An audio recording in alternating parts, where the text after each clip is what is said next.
To another independent thinker joining us now by phone, Charles Barkley. And Chuck, you correctly predicted the NBA Finals outcome, did you not?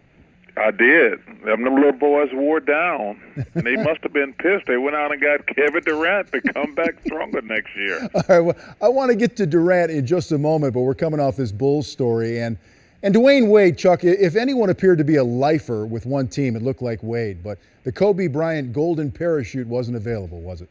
Well, I think, Pat Riley just wanted to move on. And I think listen, Dwayne can take it personally, but you see it put the Lakers in a bad situation. And I guess Pat Riley just kind of hung Dwayne out to dry, and he had to make a decision. I'm not mad at Pat Riley. Listen, at some point you have to move on, because they got some good young players. They're going to have plenty of cap space in the next couple of years. But I think more than anything, he didn't want to bury himself and just let Dwayne go. So he just put it in a situation where he made Dwayne mad enough where he just left. All right, let's talk about now the Kevin Durant situation, Chuck. And earlier this week on a national radio show, you discussed KD to Golden State, and the quote was this. He weakened another team, and he's kind of gravy training on a terrific Warriors team. And you said that you were disappointed in his decision. Do you still feel that way? Yeah, of course. Probably even more. I mean, listen, Kevin's a terrific player. I just wish he had stayed in Oklahoma City. Piggybacking on those guys in Golden State, they probably, I don't know if they'll win it next year, but they're going to have a chance the next probably 4 or 5 years. It won't be the same as being the bus driver instead of being a bus rider. I mean, clearly, Steph and Clay are the two best players on that team. He might, when he gets there, he'll be in that conversation. But to jump on another team, I thought that was, I was disappointed. Yeah, but listen, let me play devil's advocate, if I can, for just a minute. You facilitated a trade, or at least moved that way to the Suns in '92 from Philadelphia to try to get a shot at a better team and possibly a championship. Came pretty close. So isn't that a player's right? But I didn't try to go to one of the elite teams. I never. First of all, that would have traded me anywhere I wanted to. But the notion that I would have wanted to go to the Bulls, I'm trying to think who else was really good back then. The Pistons, I think, was still good back then. But I didn't try to jump on anybody else's gravy train. I just wanted to get to a good team.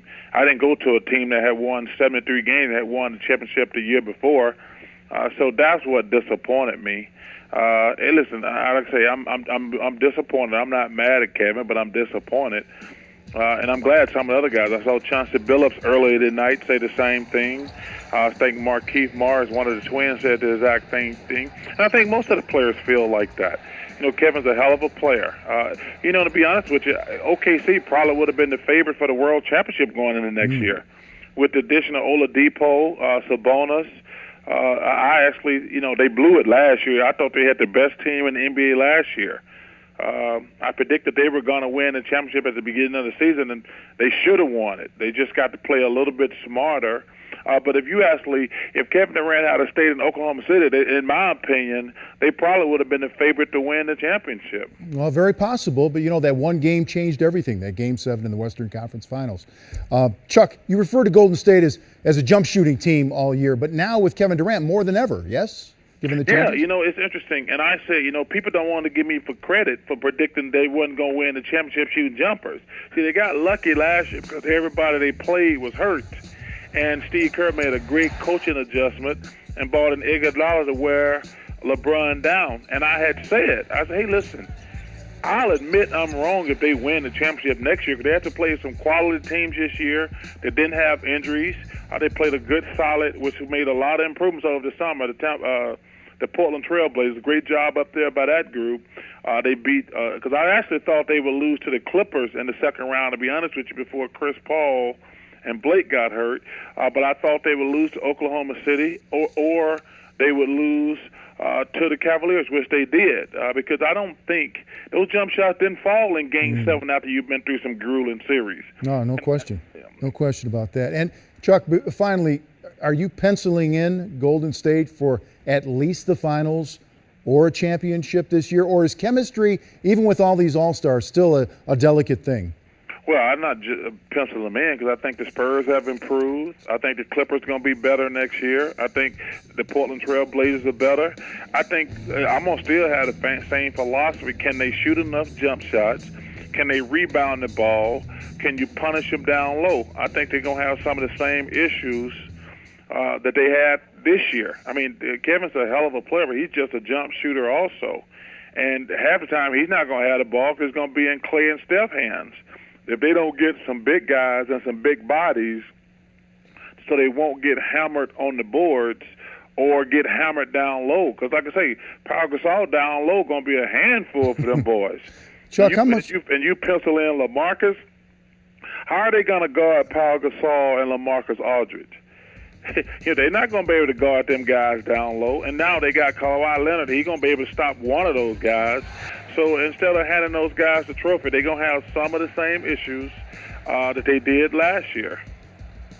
Well, move, counter move. Chuck, before I let you go, how much is Charles Barkley in his prime worth in this market we're living in today? Woo! Hey, tell you what, some of these guys are making $30 million. I know I'd get at least $30 million. But you know what, man? God bless these guys. They worked their behind off, and but thanks to TNT and ESPN, we gave them $2.5 billion a year to divide up, and they still only getting 49%. Everybody's going crazy what the players are getting. The owners are still getting 51%. I mean, the players, as much money as they get, and they only getting 49%, which is still a lot. But, man, these guys, man, God bless them. Chuck, I say you're priceless in any era. Oh, no, I don't want to be priceless. I want to get paid, man. Thanks for being with us, Charles Barkley, the one and only. Thank you, buddy. All right, man. Thank you guys for having me. Have a great summer.